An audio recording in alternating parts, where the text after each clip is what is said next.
A VIP has been cornered, and our shadowy leaders are willing to pay top dollar for his or her rescue. Before they've wiped their feet, I turn my squad around and order my heaviest hitters back on the plane. This mission comes with an extra ration of caffeine and speed. So, it turns out you have been talking and realized that none of you are the one misplaced person that doesn't speak Esperanto. In fact, none of you ever did. It was all a futile attempt at building team morale. Clearly, this has caused a trust deficit. Perhaps I'll tell you a better story at a more convivial time.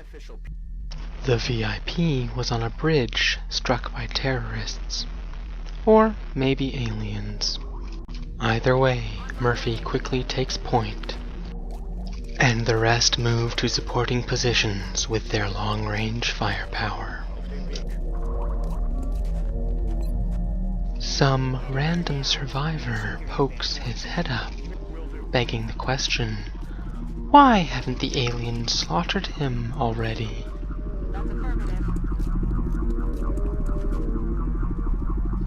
Murphy flushes out a politician that turns out to be something slightly less sinister. A new alien means shoot to kill. After Karen fills her mission quota for rapid redecoration, Kincaid promptly moves up and does just that. The creature explodes in a cloud of noxious fumes. The aliens have probably taken media descriptions of hot air-filled politicians a bit too literally. You coming down here or what? Hearing the impatient demands, squaddies Murphy and Marcone move forward, disturbing a pair of sectoids. So Molly Carpenter jogs over and disables one of them. Marcone lies in wait and is rewarded when the second comes to see what happened to its friend.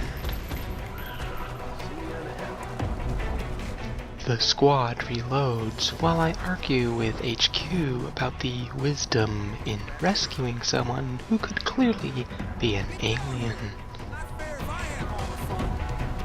But my recommendations are ignored and the squeaky wheel gets the grease, so ready to blow alien brains all over a car, Murphy heads down.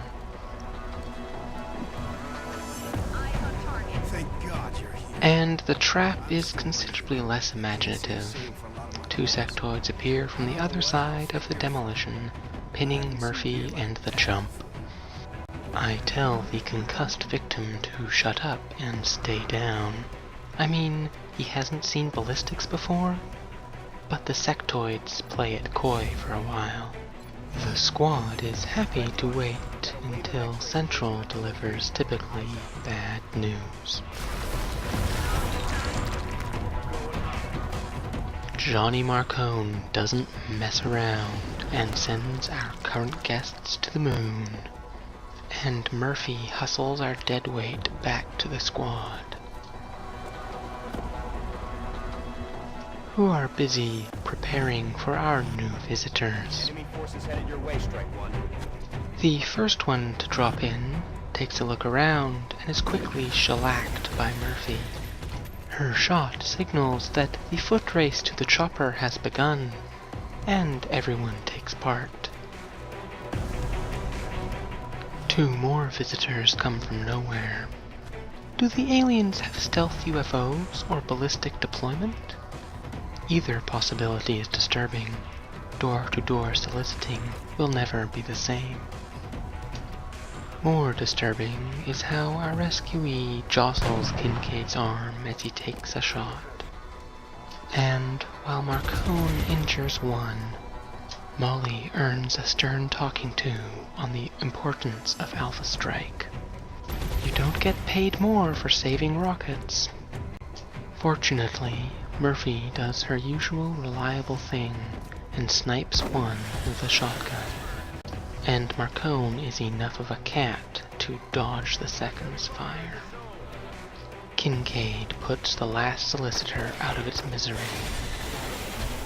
and the survivor is brought home for questioning.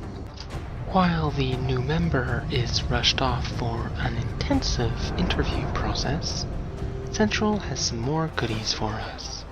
Kincaid finally gets a proper scope on his rifle.